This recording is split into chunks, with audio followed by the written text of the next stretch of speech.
I'd like to share with everyone Hidush that I heard.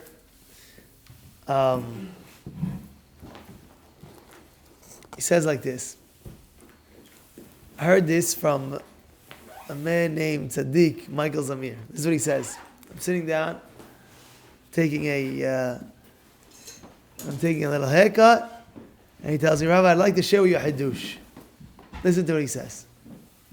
Tells me that we know, our rabbis teach us, Chazal say, Ptach li petach shel machat, open me a pinhole, right? A mahat, like a small pinhole. I mean, do a little bit. V'ani eftach lachem petach shel ulam, and I'll open for you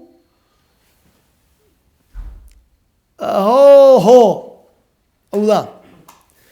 So really, it should be, open me a petach shel machat, open me a little pinhole, v'ani echav lachem petach shel ulam, and I'll take that pinhole that you made and I'll expand it. Harchava means expand. Petach, it sounds like, what's this petach? You open up petach over here, and Hashem will open up. It sounds like you open up somewhere else entirely. And the answer is very simple. The answer is, a person in life, he's obligated to do hishtadlut. He's hayav to do hishtadlut, to do a little, to do what he has to be doing. But like Mesirashim teaches us, ena mo'il. Hashtadlut mukhrachat ve'eno mo'il. That's the lashon of the Mishnah Yesharim. Again, hishtadlut mukhrachat. By the way, I take it back. It doesn't say hayav. Mukhrachat means like it's needed, right? It's needed. Ve'eno mo'il, and it does not help. Meaning, you can do something entirely in a section like doing something over here, and the Yeshua, whatever you need, will come from an entire left field that you never even knew about. You know what's going on over here? It's a mind-boggling thing if you think about it. The Hidush over here we're trying to tell you is, and in essence, whatever you're actually doing, you're opening up a petach over here, you're opening up whatever you're opening up over here. I'm giving you an example, you're opening up over here, it has no shayachut, all of a sudden Hashem opens up entirely left field. It had nothing to do. You know what we're trying to say over here? No. It's the most amazing thing that you could imagine in your life. And I'm going to tell you a story that happened to me personally that I'm telling you. I remember we were opening up the knis over here, the Beit Midrash. It's beautiful Beit Midrash, the Rechemet Torah Center. That Baruch Hashem, people are growing tremendous, that I see myself and you see yourselves. And I remember at the time we were opening it, we had to go and raise for down payment, for this, for that. And I was doing my hishtadlut. And in my mind I was thinking my hishtadlut is, okay, fine, I ask this person, ask that person, would you like to get involved in this great mitzvah? And someone said, I can, someone said, I can. But I did my hishtadlut. I went around and I did my hishtadlut. All of a sudden, about 2 weeks, 3 weeks before actual contract came along to finalize everything for the building, what happened was, I go to somebody's Brit Milah, and his son's getting he invites me, Rabbi, please come to my son's Brit Milah. I said, no problem, I'll be there. I go to his son's Brit Milah, and somebody out of nowhere taps me on the shoulder. I look behind him. I say, oh, how are you, Tzaddik? Make him feel like, Tzaddik, how you doing? He says, you remember me? So, of course. You tell me, of course I remember, of course I remember you. He says, Rabbi, I don't know if you remember, about 3 years ago, listen to this.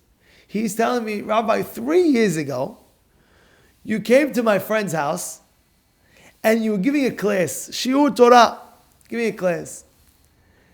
And I came over to you after the class, and I said to you, I'm starting a new business, and if my business does well, I'll give a donation to your Beit Midrash. Says, yes, I do remember. So how's the business? Says, I have news for you. It just started taking off very, very nicely. And I'm a man of my word. And you can put me down that I'm going to give you $26,000 for the Beit Midrash. And that's the amount, happens to be, that towards that down payment, to make a down payment for the building. You do your shtal over here, you don't think it's going on there, boom. It happened. What happened? What's going on? You don't know. But you do your part. When you do your part, and you do it fully, and you do it with sense, and you do it with seichel, whatever it may be, all of a sudden, same thing with shidduch. You go shidduch, you're calling a matchmaker, you did your shtalut. Shalhanit, how are you? How are you doing? I need to get married. How old are you? 22, 23, Okay, here's my name, this, that. I did my shtalut. What else am I going to do? All of a sudden, from nowhere, you put your name on the list, whatever it is. All of a sudden, your mother's best friend calls your mother, oh, by the way, I have a shidduch for your son. But you never spoke to her. You never did anything. You never even spoke to your mother's best friend. What are you talking about? But since you did a little bit over here, comes that way.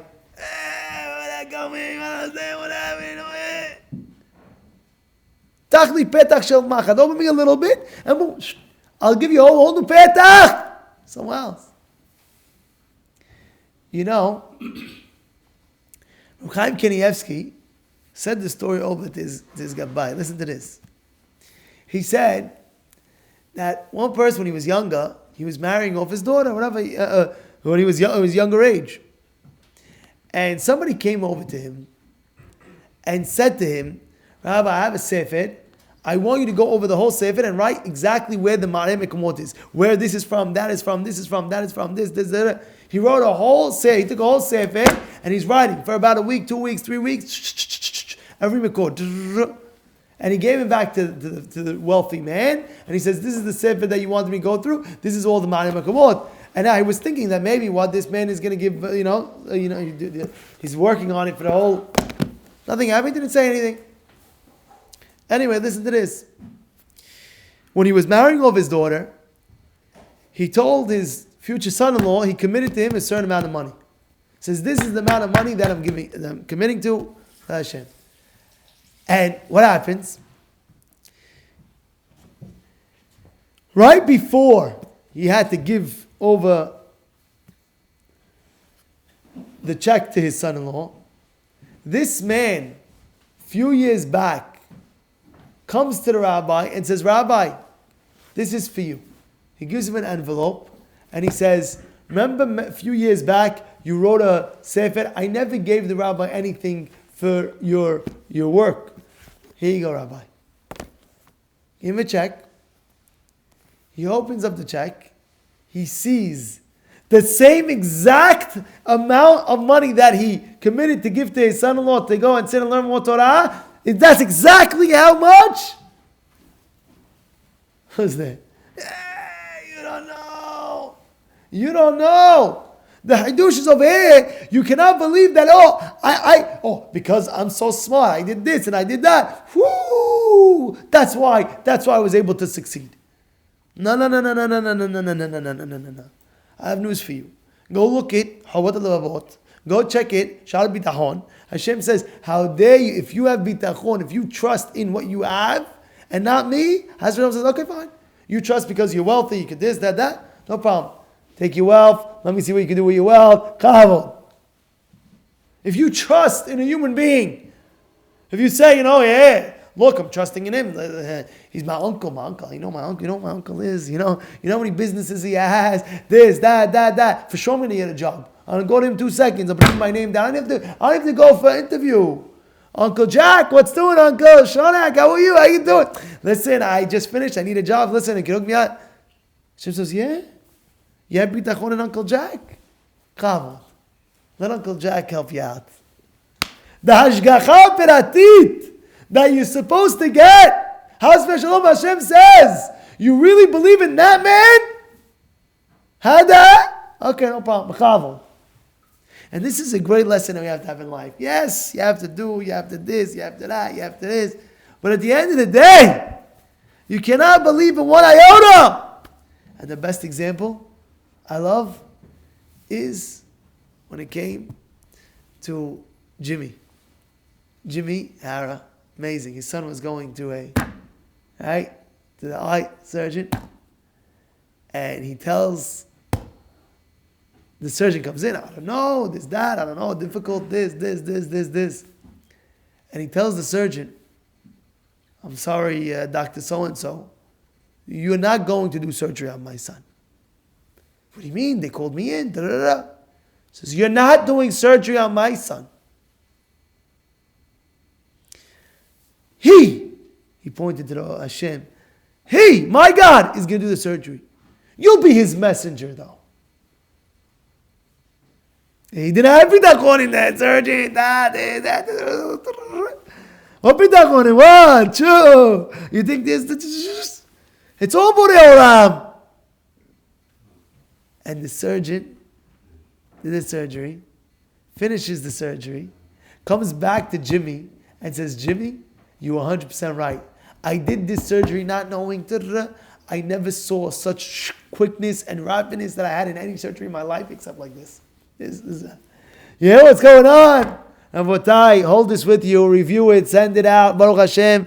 We have to understand 100% that what? It's called Kulo Borei Olam. Yes, you have to wish Talut here and there. But you can't have Bitachon in anything but Borei Olam.